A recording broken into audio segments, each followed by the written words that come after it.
च सुरेन्द्रे च कौशिके पाद संस्पृशि निर्विशेष मनस्काय श्री वीरस्वामिने नमः। आरहत वाङ्मय में कहा गया है, पुरुषोत्तमानं पुरुषशीहानं पुरुषवर पुंडरीयानं पुरुषवर गंधहथ्येनं। दुनिया में कुछ पुरुष सिंह होते हैं, पुरुषोत्तम होते हैं, और पुरुष वर पुंडरीक होते हैं। परम आराध्य भगवान महावीर एक इसी कोटि के महान व्यक्तित्व थे। उनकी अध्यात्म यात्रा का प्रसंग परम प्रभु महावीर का जीव दशम देवलोक का आयुष्य संपन्न कर अब वहाँ से च्युत होने वाला है। आगम में कहा गया, तेनम कालेनम तेनम समयेनम समणे भगवं महावीरे पंचहत्थुत्तरे या विहोत्था हत्थुत्तराहिं चुए च इत्ता गब्भं बक्कन्ते हत्थुत्तराहिं गब्भा ओ गब्भं सा हरिए हत्थुत्तराहिं जाए हत्थुत्तराहिं सब्बओ सब्बत्ताए मुंडे भवित्ता अगाराओ अनगारियं पब्बइए हत्थुत्तराहिं कशिणे परिपुण्ये अब्बा घाये निरावरणे अनंते अनुत्तरे केवल वर नान दंसणे समुपन्ने। दशम देवलोक से च्यवन होता है और उस समय हस्तोत्तरा नक्षत्र उत्तरा फाल्गुनी नक्षत्र का योग भगवान महावीर के 5 प्रसंग एक ही नक्षत्र की स्थिति में हुए हैं। इसे हस्तोत्तरा आगम में कहा गया है। वैसे यह उत्तरा फाल्गुनी नक्षत्र है और हस्त के अगला जो भी हस्त होने से नाम हस्तोत्तरा पर, वैसे फाल्गुनी नक्षत्र है। उत्तरा फाल्गुनी नक्षत्र की स्थिति में के योग में दशम देवलोक से वह आत्मा नय सार की आत्मा च्युत होती है और च्युत होकर गर्भस्थित मनुष्य लोक में गर्भ में स्थिति प्राप्त करती है। यह एक घटना प्रभु महावीर का गर्भ संहरण का प्रसंग आता है। वह भी हस्तोत्तरा उत्तरा फाल्गुनी नक्षत्र की स्थिति में हुआ। तीसरा प्रसंग प्रभु महावीर का जन्म हुआ, वह भी उत्तरा फाल्गुनी नक्षत्र के योग में आश्रय। और चौथा प्रसंग वर्धमान ने प्रभु महावीर ने अनगारता को स्वीकार किया था, वह भी हस्तोत्तरा नक्षत्र के योग में। और केवल ज्ञान केवल दर्शन की प्राप्ति हुई, वह भी हस्तोत्तरा नक्षत्र के योग में उन्हें हुई। तो ये 5 प्रसंग एक ही नक्षत्र की स्थिति में प्रभु महावीर के संपन्न हुए हैं। प्रभु महावीर की आत्मा दसम देवलोक से च्युत हुई और वह समय इस अवसर्पिणी काल के चौथे अर दुस्सम सुषमा अर के बहुत बीत जाने पर और 75 वर्ष और 8.5 महीने जब शेष थे, चौथे आर्य का प्राय अंतिम समय था। उस समय आषाढ़ शुक्ला षष्ठी छठ को 20 सागरोपम का आयुष्य पूर्ण कर प्रभु महावीर की आत्मा च्युत हुई और इसी जहाँ हम हैं जम्बू द्वीप के भरतक क्षेत्र में वैशाली नगरी और उसका उपनगर रूप मान लें ब्राह्मण कुंडपुर सन्निवेश में एक ब्राह्मण परिवार में, जहाँ ब्राह्मण कुंडपुर का नायक मुखिया ऋषभ दत्त ब्राह्मण था और उनकी धर्म पत्नी देवानंदा ब्राह्मणी जालंधर गोत्रिया थी। देवानंदा ब्राह्मणी की कुक्षी में प्रभु की आत्मा गर्भस्थ हो जाती है। वैसे ऋषभ दत्त भी ब्राह्मण कुंडपुर का मुखिया था, प्रमुख था। वहाँ ब्राह्मणों की बस्ती प्रधानतया थी और गर्भस्थिति हो जाती है। देवानंदा माँ, ऋषभ दत्त वैसे पिता एक रूप में बन जाते हैं। ये दोनों ही माता पिता भगवान पार्श्व के अनुयायी होते थे। यानी हमारी जैन परंपरा में मान लें, जैन परंपरा में थे, जैन नाम उस समय हो न हो, और गर्भ बढ़ रहा था। बताया गया है एक कोई चिंतन हुआ, स्वर्ग में इंद्र के मन में विचार आया कि कुछ परिवर्तन होना चाहिए। क्षत्रिय वंश में महावीर का जन्म होना चाहिए। तो इंद्र ने एक देव, हरिणैगमेशी देव को निर्देश दिया कि पास में ही क्षत्रिय कुंड ग्राम है, वहाँ सिद्धार्थ है, क्षत्रिय सिद्धार्थ, क्षत्रियाणी त्रिशला है।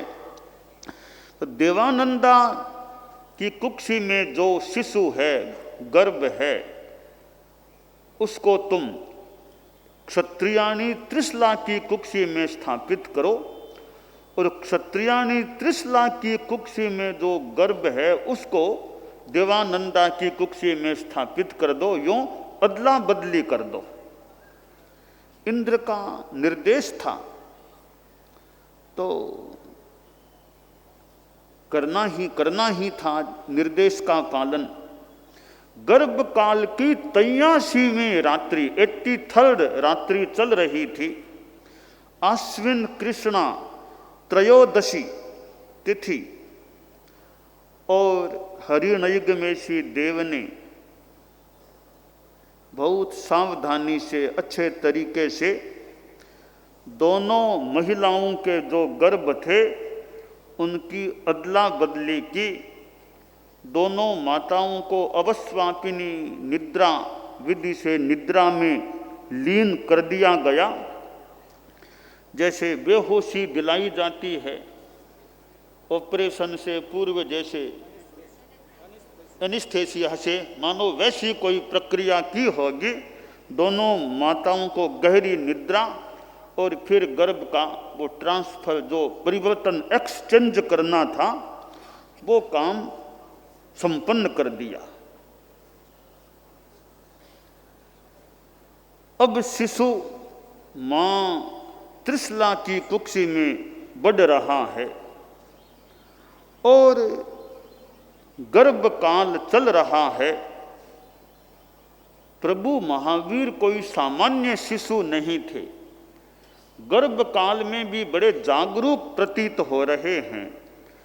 उन्होंने अतीन्द्रिय ज्ञान से संभवतः जानने का प्रयास किया और मन में यह आया कि मैं अभी गर्भस्थ हूँ और थोड़ा हलन चलन स्पंदन करता हूँ, इससे तो माँ को कष्ट होता होगा, तो मेरे कारण से माँ को कष्ट हो यह मुझे स्वीकार नहीं। तो क्या करूं? मैं स्थिर हो जाऊं, माँ को तकलीफ न पड़े। हलन चलन करने से माँ को कष्ट होता होगा। तो शिशु ने हलन चलन बंद कर दिया, स्थिर हो गया। जैसे वो काय गुप्ती का प्रयोग होता है, मानो कायोत्सर्ग, मानो बाद में तो साधना की ही होगी, गर्भकाल में मानो ध्यान में जैसे स्थिरता की बात, स्थिरता कर ली। स्थिरता की, मां को लगा रे अस्वाभाविक स्थिति कैसे हो गई? जो गर्भ की चंचलता अनुभूत होती थी वो बंद कैसे हो गई? लगता है मैं अभागिनी हूं, कहाँ मुझे अच्छा बेटा मिल सकता है। तो गर्भ लगता है हत हो गया, मृत हो गया, गिर गया। मां तो उदास हो गई। जब स्वप्न आए थे, तीर्थंकरों की माताएं 14 महास्वप्न देखती हैं, तब एक समय स्वप्न देखे थे जब वो संहरण हुआ था। गज, वृषभ, सिंह, अभिषेक, श्री, माला, चंद, सूर्य, ध्वज, कुंभ, पद्म सरोवर, सागर, विमान भवन, रत्न राशि, अग्नि, ये महान स्वप्न देखे थे। कितनी खुश हुई थी। और रात्रि में सिद्धार्थ को जगाया। सिद्धार्थ के पास जाकर बोली, क्या बात है, अभी कैसे जगाया मुझे? कहनी बहुत बढ़िया स्वप्न मुझे आए हैं, ये स्वप्न बताए। सिद्धार्थ ने कहा तुम बहुत भाग्यवती हो, बहुत महान पुत्र की तुम मां बनोगी, महान सुपुत्र को तुम जन्म दोगी। तुम्हारे स्वप्न बहुत ही उदार, कल्याण, आरोग्य, तुष्टि, दीर्घायुष्य, कल्याण, मंगलकारक स्वप्न तुमने देखे हैं। बाकी तो स्वप्न शास्त्र के वेत्ताओं से बात करेंगे, पर मोटा मोटी रूप में मैं कह सकता हूँ तुम्हारे स्वप्न महान हैं। तो कितनी खुशी, कितना चित्त प्रसन्न हुआ होगा त्रिशला का कि बढ़िया स्वप्न आया है, अब सोना नहीं, बढ़िया स्वप्न आ गया, अब नींद नहीं लेनी चाहिए। तो खैर बाद में स्वप्न शास्त्र पाठकों को भी बुलाया गया, उनको बताया गया कि ये स्वप्न क्षत्रियाणी त्रिशला ने देखे हैं, इनका क्या फल हो सकता है। स्वप्न शास्त्र के वेत्ता पाठक थे, उन्होंने शास्त्रों के पाठ का उच्चारण करके बताया कि स्वप्न तो बहुत ही उच्च कोटि के हैं, ये तो महास्वप्न हैं और एक नहीं 14 हैं, तो इनका बहुत बढ़िया फल होने वाला है। यह जो जातक बच्चा जन्म लेने वाला है, यह युवा अवस्था में चतुरंत चक्रवर्ती बनेगा, अथवा धर्म के क्षेत्र में जाएगा तो त्रैलोक्य नायक धर्म चक्रवर्ती बनेगा। त्रिशला क्षत्रियाणी ने बहुत ही बढ़िया स्वप्न देखे हैं। तो सिद्धार्थ की बात बिल्कुल कन्फर्म हो गई कि स्वप्न बहुत महत्वपूर्ण है। कोई महापुरुष जन्म लेने वाला है। दान दक्षिणा जो भी स्वप्न पाठकों को देनी थी देकर के उनको विदाई दी। और वो जो गर्भकाल में शिशु ने स्पंदन बंद कर दिया था वो मां के लिए अब कष्टकारक हो गया। जब बढ़िया स्वप्न आए कितनी खुशी थी, अब मां दुखी हो गई, शोक सागर में मानो निमग्न हो गई। थोड़ी बाहर भी सूचना दी कि अब गर्भ सुरक्षित नहीं लग रहा है तो ये गाजे बाजे सब बंद होने चाहिए। गाजे बाजे बंद हो गए भी कि बहुत कोई भयंकर स्थिति की सूचना है। गाजे बाजे उत्सव का माहौल बंद, वरना राजकुमार गर्भ में है तो कितना उत्सव, कितनी खुशियां। एक बार बीच में विराम सा हो गया खुशियों का। और इधर जो शिशु अंदर था उसने सोचा अब तो मां को साता मिल गई होगी। अवधि दर्शन अवधि ज्ञान जो भी देखा तब पता चला रे काम तो उल्टा हो गया। मां तो अब दुखी हो गई है, माहौल सारा दुखमय। मैंने गलती कर दी, स्पंदन बंद नहीं करना चाहिए था। वापिस शुरू किया स्पंदन हलन चलन। अब मां को लगा मेरा गर्भ है तो सुरक्षित, कोई खतरे वाली बात नहीं है। बाहर भी सूचना दी होगी भी सब ठीक है। वापिस वो खुशियों का माहौल शुरू हो गया। यहां शिशु चिंतन करता है। कितना एक, हालांकि महापुरुष थे उनके लिए तो सामान्य बात है। चिंतन यह किया कि मैंने स्पंदन बंद किया, मां को कितना दुख हो गया। अगर मैं मां की विद्यमानता में साधु बनूंगा, दीक्षा लूंगा तो मां को कितना कष्ट होगा। तो मैं प्रतिज्ञा करता हूं, अभिग्रह करता हूं, जन्म के बाद जब तक माता पिता संसार में विद्यमान रहेंगे मैं दीक्षा भी नहीं लूंगा, साधुपन भी नहीं लूंगा। मां बाप के लिए गर्भावस्था में इतना सोचना।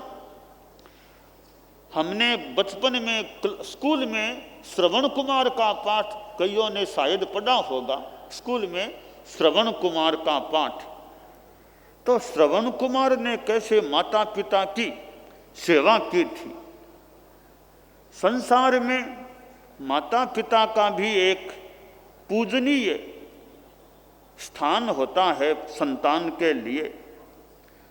और माता पिता की अवहेलना अवज्ञा करना अविनय भाव से वो भी बढ़िया नहीं होता है। माता पिता जन्म देने वाले, लालन पालन करने वाले, बड़ा करने वाले, पढ़ाई लिखाई कराने वाले कितने उपकारी होते हैं। और माता पिता कैसे बच्चों को पढ़ने के लिए भेजते हैं। कोई बाहर भेजते हैं, कोई भारत में कहीं भेजते हैं, इधर उधर कहीं अपने गांव नगर में पढ़ाते हैं। तो कितनी शिक्षा का भी यथा योग्य जैसे भी ध्यान दिया जा रहा है। तो ऐसे उपकारी माता पिता, तो वर्धमान ने सोचा, शिशु ने सोचा वे जब तक विद्यमान रहेंगे माता पिता श्री, मैं दीक्षा भी नहीं लूंगा। प्रतिज्ञा ही नहीं की, निभाया, आगे निभाया, पालन किया। जब तक माँ बाप संसार में रहे वर्धमान ने दीक्षा नहीं ली। तो यह एक महत्वपूर्ण प्रतिज्ञा शिशु ने की है। इससे ऐसा लगता है किसी की आसाधना नहीं, अवहेलना नहीं कि श्रवण कुमार ने तो जन्म के बाद में माता पिता की सेवा की, यह पाठ में संभवतः बात है, पर वर्धमान ने तो जन्म से पहले ही माता पिता के बारे में ध्यान दे लिया।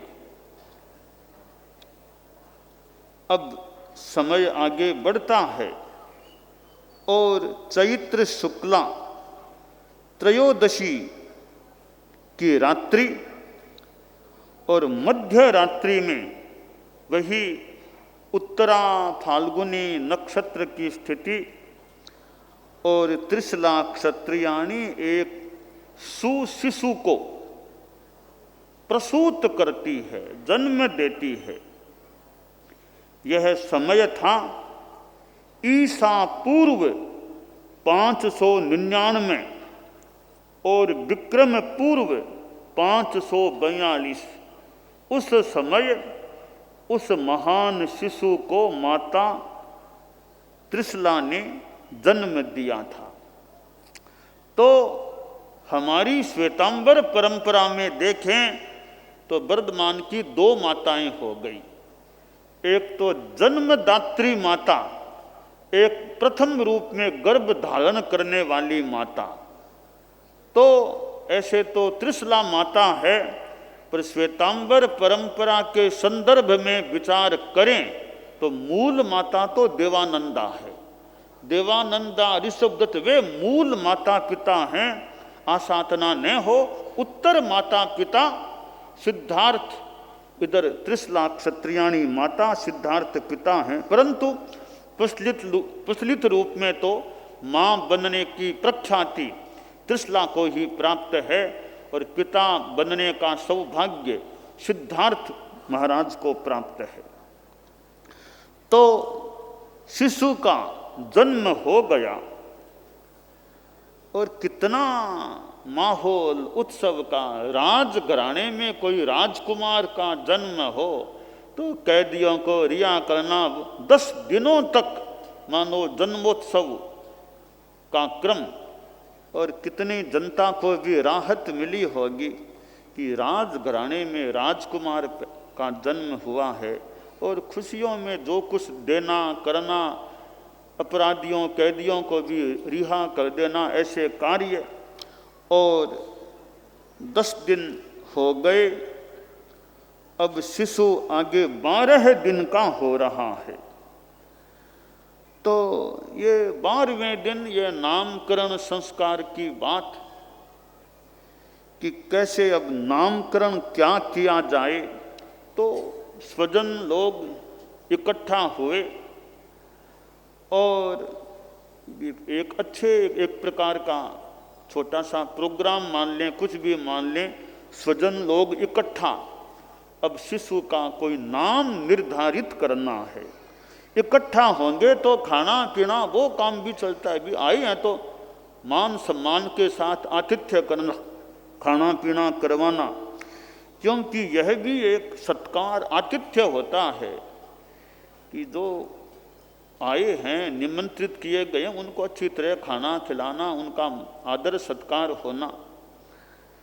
तो संसार में यह भोजन कराना भी एक प्रेम को बढ़ाने वाला, कोई घर में आए, हमारे संत लोग हैं कि साज में कोई दूसरे साज के आ गए संत, पधारो महाराज विराजो कि लिराओ आरोगाओ कि विराजो, ये आतिथ्य हो जाता है। ऐसे ही शादियों में अभी साज में कोई साध्वी जी आई हैं, महाराज पधारो विराजो लिराओ कि आरोगाओ। और बाहर से आए हैं तो भक्ति करना, फिर तो कहना ही क्या, बाहर से आए हैं उनको तो मनुहार से और से खिलाना, आहार कराना, गोचरी उनके लिए लेकर आना, वो भक्ति की परंपरा भी हमारे यहाँ चलती है। हमने सीमाकरण तो मैंने कर दिया है कि साधु साधुओं की, साध्वियाँ साध्वियों की, वह थोड़ा एक प्रतिबंधन कई वर्षों से किया हुआ है, वरना पहले साध्वियाँ संतों की, संत साध्वियों की भी करते थे। कई वर्षों से वह क्रम वैधानिक रूप में बंद किया हुआ है, पर संत संतों की और साध्वियाँ साध्वियों की भक्ति की परंपरा तो आज भी चालू है। तो यह नामकरण अब होना है अब कैसे क्या नामकरण होना, आगे की बात यथासंभवतया आगे आ सकेगी।